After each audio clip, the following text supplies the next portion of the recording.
Kejutan untuk Bapak, cerpen karya Riantoro Puji Santoso. Ardi adalah seorang karyawan baru yang belum lama ini bekerja di Jogja. Dia bekerja di perusahaan iklan selama 6 bulan terakhir. Ardi ini juga merupakan anak rumahan yang dari kecil kegiatan hanya rumah, sekolah, pulang, tidak ada yang istimewa. Sejak SD dia selalu kalah dalam permainan fisik, kasti, basket, lari, tidak pernah ada prestasi yang didapat Ardi. Sampai pada SMA, sebuah aplikasi desain mengubah hidupnya. Ardi seperti menemukan bunga emas yang dia dapat setelah melakukan perjalanan jauh. Semenjak mengenal aplikasi desain ini, hidup Ardi seperti siput yang hanya bergerak lambat memandang komputer.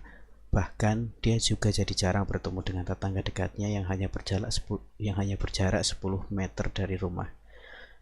Ardi, ayo keluar kamar, kata dari ayah ini yang menjadi pengingat Ardi, seperti alarm yang membangunkan dari tidur panjang. Ayahnya tidak pernah mengekang Ardi. Apa saja hobinya dipersilahkan untuk dilakoni, asal tidak mencuri. Wajar Ardi disayang, karena dia anak tunggal dari keluarga PNS. Tapi Ardi tidak pernah mau menjadi PNS. Dia mau berkarya di jalur swasta. Menurut dia hal itu jauh lebih keren.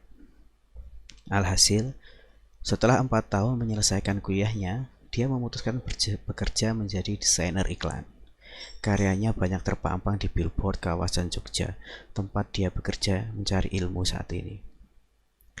Setelah bekerja di luar daerah, Ardi yang anak semata wayang keluarga Suprapto ini jarang pulang. Ayahnya Suprapto bekerja sebagai PNS sudah puluhan tahun, tapi keluarga itu cukup sederhana. Ayah Ardi hanya naik sepeda motor bebek. Bahkan, untuk membeli motor baru, mereka memilih menunggu menang arisan motor. Semua biaya keluarganya diberikan untuk pendidikan Ardi. Jadi dalam benak Ardi juga ada beban untuk membahagiakan orang tuanya. Karena tekanan membahagiakan keluarga itu, Ardi memiliki obsesi membelikan mobil untuk ayahnya, Suprapto. Maklum, karena keluarganya belum pernah merasakan memiliki kendaraan roda 4 itu. Ardi, ayo madang, ajak teman kantor Ardi. Kata madang ini dalam bahasa Jawa berarti makan. Enggak, kata Ardi. Dia memilih memakan bekal yang dia bawa dari indekosnya. Cukup tempe dan sayur, demi impian memberikan mobil untuk ayahnya, Suprapto. Lebaran tahun depan, rencananya Ardi ingin memberikan kejutan untuk ayahnya, membawa mobil pulang. Setelah bekerja hari itu, Jumat 17 September 2021, dia teringat sang ayah, lalu menelpon ke rumah. Halo Pak, kata Ardi dengan suara pelan. Dia kecilkan suara musik dari speakernya. Lagu Ojo Nangis milik Darboy Gang itu jadi semakin lirih terdengar. Ardi saat itu benar-benar ingin mendengar suara ayahnya. Yo Le, sambut bapaknya. Gimana kabarmu Le? Belum sempat Ardi menjawab, ayahnya sudah kembali menimpali. Sehat Pak, jawab Ardi. Seketika suasana hening. Mereka bingung membicarakan apa.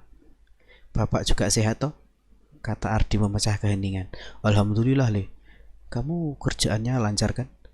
Lancar Pak. Jaga pola makanmu ya nak. Iya Pak. Ya sudah. Kalau begitu lanjut kerja sana. Tutup Ardi. Tutup Bapak Ardi. 2 tahun sejak saat itu, jelang 2 bulan lebaran, senyum lebar Ardi keluar dari mulutnya, sudah seperti mau merobek pipinya. Dia seperti ikan air tawar yang lolos dari pancingan pemancing. Ardi berdiri di depan dealer mobil, impiannya sudah dekat. Memberikan kendaraan roda 4 untuk bapaknya Suprapto.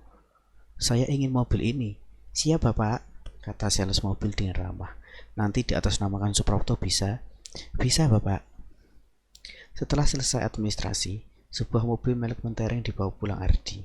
Kerja keras menahan lapar dan makan apa adanya sudah 2 tahun terbayar. Uangnya cukup membeli mobil untuk bapaknya. Hari penantian tiba. Ardi akhirnya pulang ke rumah, tepat hari pertama lebaran setelah dia sholat Id dari Jogja. Senyumnya tak berbendung. Jalanan rumahnya yang mirip sirkuit balap itu dilewatinya. Suasana hijau persawahan terlihat. Rumahnya yang berada di gang kecil sudah menyambut. Namun, saat Belokan hendak sampai ke rumahnya, Ardi tertegun.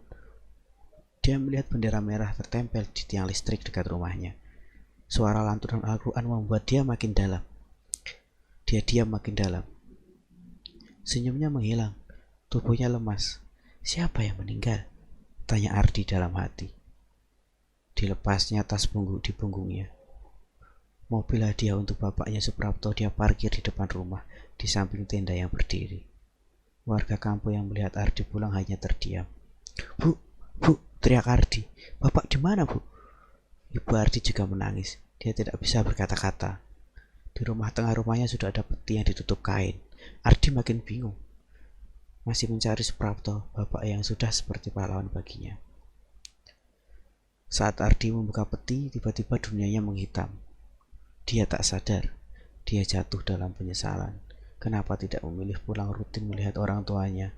Ardi juga bertanya, kenapa tidak ada yang mengabarinya kalau ayahnya sakit? Setelah terbangun, Ardi sudah ada di pangkuan ibunya. Bapaknya itu pesan, tidak boleh kasih tahu kalau dia sedang sakit. Bahkan sebelum meninggal, bapaknya berpesan untuk tidak membebani pikiran dan hati anak sematawayangnya tersebut. Kejutan yang dibuat Ardi gagal. Ayahnya pergi dengan tenang meninggalkannya untuk selamanya.